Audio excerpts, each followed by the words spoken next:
ان الحمد للہ والصلاة والسلام علی اشرف الانبیاء وعلی آلہ واصحابہ من والاه اما بعد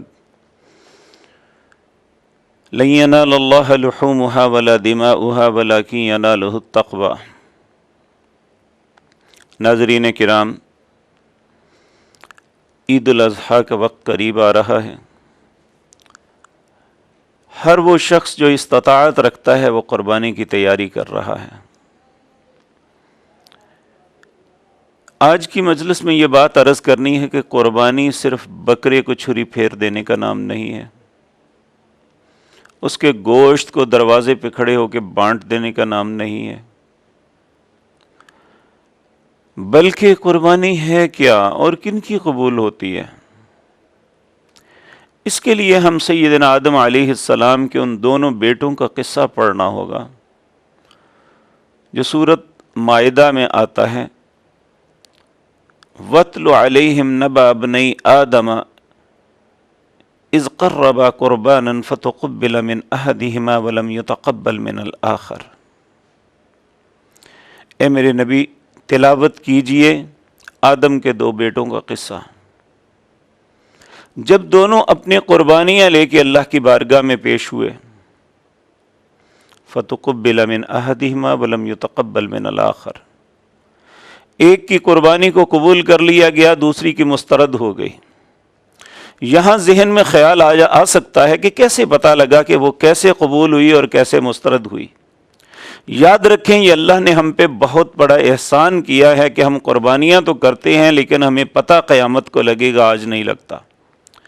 لیکن رسول اللہ صلی اللہ علیہ وسلم کی دین سے پہلے، آپ کی آمد سے پہلے لوگوں کے ساتھ جو معاملہ تھا وہ اس طرح تھا کہ لوگ اپنی قربانی لے کے قربان گاہ جاتے اور قربانی ذبح کر کے یا اپنی قربانی کی چیز رکھتے، آسمان سے ایک آگ آتی، اگر اسے جلا دیتی تو یہ سمجھ لیا جاتا کہ اس کی قربانی قبول ہو گئی۔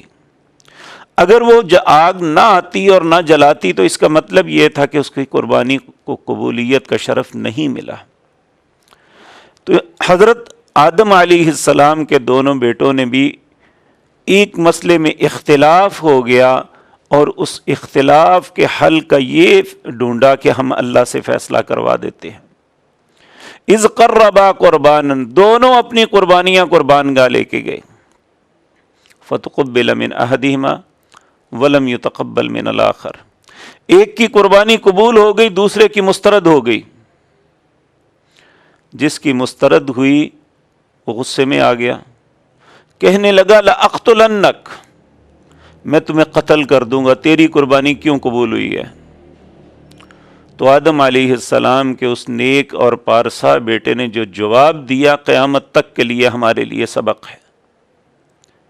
انہوں نے کہا، بھائی یہ میری کوئی بات نہیں، انما یتقبل اللہ من المتقین، قربانی اللہ اس کی قبول کرتا ہے جس کے دل میں اس کا خوف ہے۔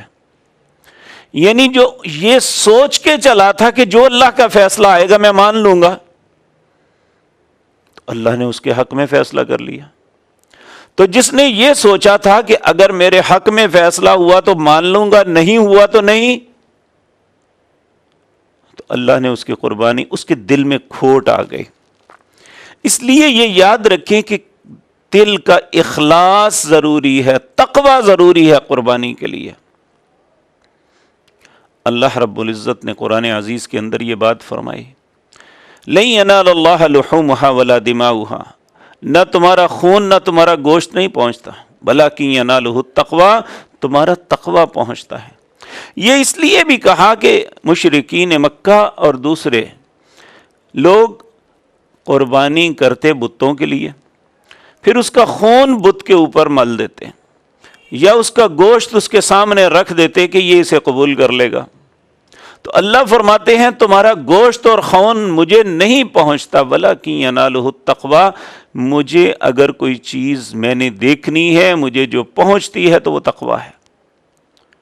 تو اس لیے جو ہم فربا، طاقتور، خوبصورت جانور کرتے ہیں وہ اس لیے نہیں کریں کہ لوگ کہیں کہ بڑا خوبصورت تھا، لوگ کہیں کہ بہت وزنی تھا، لوگ کہیں کہ اس نے بہت سے جانور کیے، بلکہ یہ کہیں کہ ہم اپنے رب کو راضی کرنے کے لیے سب کچھ کرنے ہیں، کہ ہم اپنے رب کے چہرے کی رضا کے لیے یہ سب کچھ کر رہے ہیں، تو پھر اس قربانی کا فائدہ ہوگا۔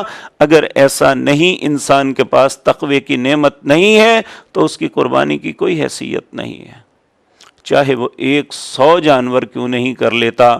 اگر اس کے دل کے اندر تقوی کی نعمت نہیں ہے، اس کے دل کے اندر کھوٹ ہے، یا اللہ کے علاوہ کسی غیر کا تصور ہے، تو وہی قربانی اس کے لیے اللہ کے انعام کے بجائے، اللہ رب العزت کی خوشنودی کے بجائے عذاب کا سبب بن جائے گی۔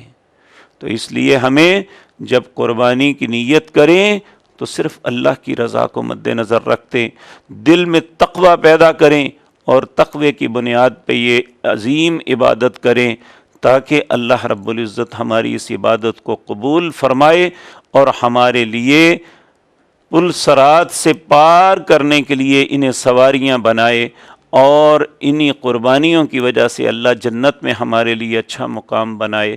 اقول قولی ھذا واستغفر اللہ لی ولکم۔